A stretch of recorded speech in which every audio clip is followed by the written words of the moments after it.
دوستو یاد رکھنا، تگڑا اور مضبوط جوان پتہ کون ہوتا ہے؟ جس کی نظریں پوری طرح اس کے کنٹرول میں ہوں۔ یہ علامت جوانی ہے۔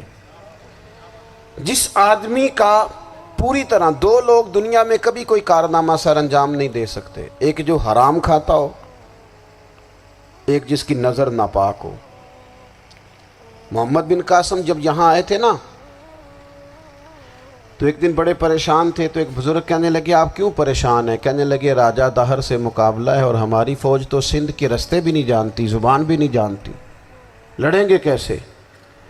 دو چار دن کے بعد ان بزرگوں کی دوبارہ محمد بن قاسم سے ملاقات ہوئی تو بڑے خوش تھے۔ کہا اب آپ کیوں خوش ہیں؟ کہنے لگے وہ میرا مقابلہ نہیں کر سکتا، میں نے تحقیق کر لی ہے۔ کہا کیوں؟ کہنے لگے نظر کا گندہ ہے، اور جو نظر کے گندے ہوتے ہیں وہ میدانوں میں ٹھہرا نہیں کرتے۔ میدان کے لیے نکلنے کے لیے پاک جوانی کی ضرورت ہوتی، تطہیر مزاج ہونا ضروری ہوتا ہے، پاکیزہ افکار اور سچی اور سچی ستھری سوچوں کا ہونا ضروری ہوتا ہے۔ اس لیے فرمایا کہ میرا مقابلہ نہیں کر سکتا۔ حضرت عبداللہ ابن حذافہ کمرے میں تھے تو وزیر کی بیٹی اندر سجی سنوری پہنچ گئی۔ جیسے ہی آپ نے اس کفر کی چال کو دیکھا تو تیمم کر کے نفل شروع کیے۔ وہ ساری رات بیٹھی رہی، رب کا بندہ ساری رات عبادت کرتا رہا۔ عبادت بڑا سہارا ہے، مصلی بڑا سہارا ہے اللہ کے بندوں۔ صبح دروازہ کھولا، وزیر نے اپنی بچی سے پوچھنا چاہتا تھا رزلٹ کیا نکلا، تو وہ کہنے لگی پیچھے ہٹ جا، اب تیرا میرا تعلق کوئی نہیں، میں نے نبی پاک کا کلمہ پڑھ لیا۔ اس نے کہا میں نے بھی زمانہ دیکھا ہے، پر یہ کیا لوگ ہیں، کستوری کے بنے ہوئے، سندل سے دھلے ہوئے، کہ میں ساری رات کمرے میں رہی اور 100 اور 1000 آدمی جس جوان کا مقابلہ نہ کر سکے، اتنا طاقتور جوان کمرے میں رہا اور اس نے نظر اٹھا کے نہ دیکھا۔ او کچا رنگے للاری والا جڑا چڑھدا تے لیندا رہندا ہے، اے عشق تیرے دا رنگ محمد چڑھیا پھر نہیں لیندا۔ میں کہا ایک دفعہ نظر اٹھا کے نہیں دیکھا، کمال ہو گئی۔ اتنے بڑے لوگ، اتنی بڑی سعادت مندی، فیروز بختی، معاملہ فہمی حد ہو گئی۔ اللہ اکبر۔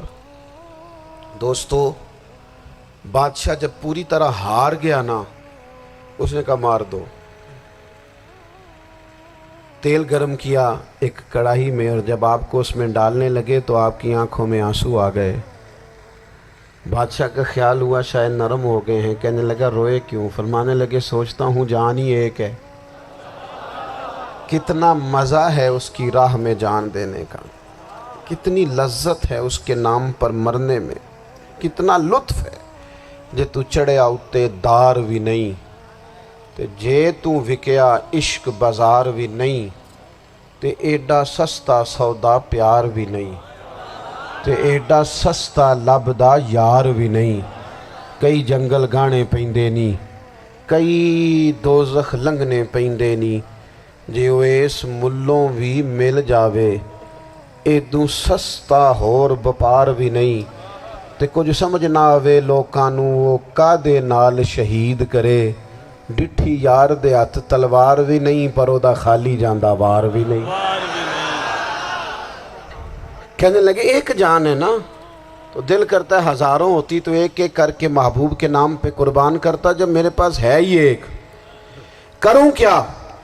حضرت عبداللہ ابن حذافہ رضی اللہ تعالیٰ عنہ جب روئے اور بادشاہ نے یہ بات سنی تو بادشاہ اٹھ کے کھڑا ہو گیا، سارے وزیروں مشیروں کو کہنے لگا تم نے کہا تھا نا بندہ ضائع کرنے والا نہیں، یہ بھی ضائع کرنے والا نہیں۔ کہنے لگا میرا ماتھا چومو، تم جیسے لوگوں کو قتل نہیں کرنا چاہیے، آزاد کرنا چاہیے۔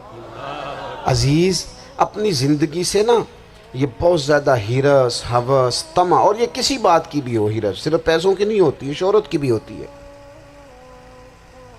یہ بیماری انسان کو اقتدار کی بھی ہوتی ہے، تعریف کی بھی بیماری ہوتی ہے، یہ سارے نقص ہوتے ہیں لوگوں کو، اور معاذ اللہ بعض جبوں کبوں کے اندر بھی ہوتے ہیں، وہاں بھی پنپتے ہیں۔ اپنی زندگی جب تک اس سادگی میں نہیں لاؤ گے جو رسول پاک نے عطا فرمائی ہے، جب لوگ آسانیوں میں پوری طرح الجھ گئے تو پھر وہ دور ہوئے اور کفر چڑھ گیا۔ دوسری بات، اللہ کے محبوب صلی اللہ تعالی علیہ وسلم کی محبت ہم سے تقاضا کرتی ہے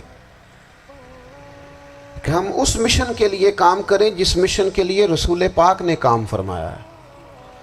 ہم سارے کام بڑے مضبوطی سے، سوچ سمجھ کے، تدبر سے، حکمت سے، تقاضوں کو مد نظر رکھتے ہوئے کرتے ہیں سارے کام۔ دین کے کام میں ہمارا مزاج نہیں ہوتا، او ہو جائے گا جی، آپ بسم اللہ پڑھیں جی، شروع کریں جی۔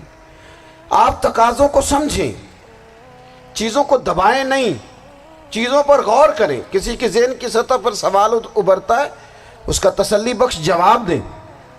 اپنی زندگی میں دین کے کام کے لیے اپنے آپ کو وقف کریں، اور دین کے کام کے بہت سارے پہلو ہیں۔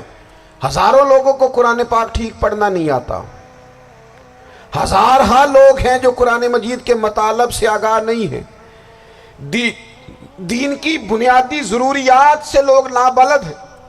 میں آپ کو کس طرح یہ بات سمجھاؤں کہ ہزاروں کی تعداد میں طلاقیں اس لیے ہوتی ہیں کہ مردوں کو طلاق کے مسئلے نہیں آتے، انہیں پتہ نہیں ہے کہ مجھے حقوق زوجین کے معاملے میں کیسے چلنا۔ ڈھیر سارے گھروں میں تباہی اس لیے ہے کہ تربیت اولاد کا دینی منہج ہمیں نہیں پتا۔ اپنا حصہ ملائیں دین کے کام میں۔ ایک آدمی کو اگر تو نمازی کرنے میں کامیاب ہو گیا، تیری زندگی بدل گئی۔ وہ دین بیزار لوگ جو ہمارے بیچ بیٹھ کے ہماری نوجوان نسل کو پگڑی اور داڑھی کا نام لے کے بنیادی طور پر دین سے دور کرتے، ایسے نوجوانوں کو دین کا پیغام محبت دے کر دین کے قریب کرنا ہماری ڈیوٹیوں کا حصہ ہے۔ ہمیں ذمہ داری کا احساس کرنا پڑے گا، ہمیں یہ خاص قدم اٹھانا پڑے گا، توجہ دینی پڑے گی۔ مساجد، مدارس، میں آپ سے عرض کروں، اتنی ڈٹ کے مخالفت ہوتی ہے نا مدرسوں کی، اتنی ڈٹ کے۔ میں ادارہ چلاتا ہوں، اس کے چلانے میں جو مشکلات ہیں وہ تو ہم بتا نہیں سکتے آپ کو، اس لیے کہ میری قوم، میرا اس قوم سے تعلق ہے جو نعت خواں امیر کرنا چاہتی ہے، مدرسے نہیں۔ ہاں، نقیب خطیب پیدا کرنا چاہتی ہے، شعر و شاعری کی زندگی کو پروان چڑھانا چاہتی ہے۔ فقط ہمارا ان لوگوں سے تعلق ہے جو لاکھوں کروڑوں روپیہ محافل پہ لگائیں گے، اور قاری صاحب بیچارے اگر مسجد کا کوئی ہونے والا کام کسی وقت بتا دیں گے تو وہ بڑی مشکل آ جائے گی ان کے لیے۔ یہ کیسے ہو سکتا ہے، آپ نے یہ ڈیوٹی بتا دی؟ مدارس، اور جتنا اہم رول دین کو پھیلانے میں مدارس اسلامیہ کا ہے، اتنی زبردست۔ لوگوں کا خیال ہوتا ہے میری طرح کے لوگ شاید کام کرتے ہیں، ڈیوٹی کرتے ہیں۔ یہ 10-15 لوگ آپ کو نظر آتے ہیں جو آپ کو کہیں میڈیا پر یا ادھر ادھر ڈیوٹی کرتے، مخلص لوگ اپنی جگہ پہ، وہ بھی بڑا ہی کام کر رہے ہیں، جو میڈیا پہ آ کے بھی اخلاص سے اور درد دل سے کو دین کی، ان کی بھی کسی بات کی حوصلہ شکنی نہیں۔ لیکن ہزارہا اساتذہ جو مدارس میں بیٹھ کے پڑھاتے ہیں، جنہوں نے وہ سارے لوگ تیار، آپ سمجھ نہیں سکتے کتنا بڑا کام۔ حفظ کا استاد جو ہوتا ہے نا، اس کی ڈیوٹی 24 گھنٹے ہوتی ہے، فجر سے پہلے، اور اس نے بچوں کو اٹھانا ہے۔ تنخواہ تو ہم انہیں دینا نہیں نہ چاہتے جی، تنخواہ نہیں دئی دی انہوں نے، ہمیں مولوی امیر نہ ہو جانا۔ مولوی نو تے سوٹ بھی 27ویں والی رات دے عید ہے تاکہ کدھر سوان کے عید والے دن پا نہ لوے، چونکہ 27ویں تو بعد تے درزی پھڑتا ہی کوئی نہیں، کیوں حضرت؟ ایسا ہی ہے نا، اس وقت تو نہیں نہ لیتا۔ تو ہم چاہتے ہیں مولوی ہماری مرضی کے ہماری طرح کا سوٹ نہ پہن لے۔ مدارس کی مضبوطی آپ یہ دیکھ لیں، یہ صلاح الدین ایوبی کا تعلق بھلا کس چیز سے تھا؟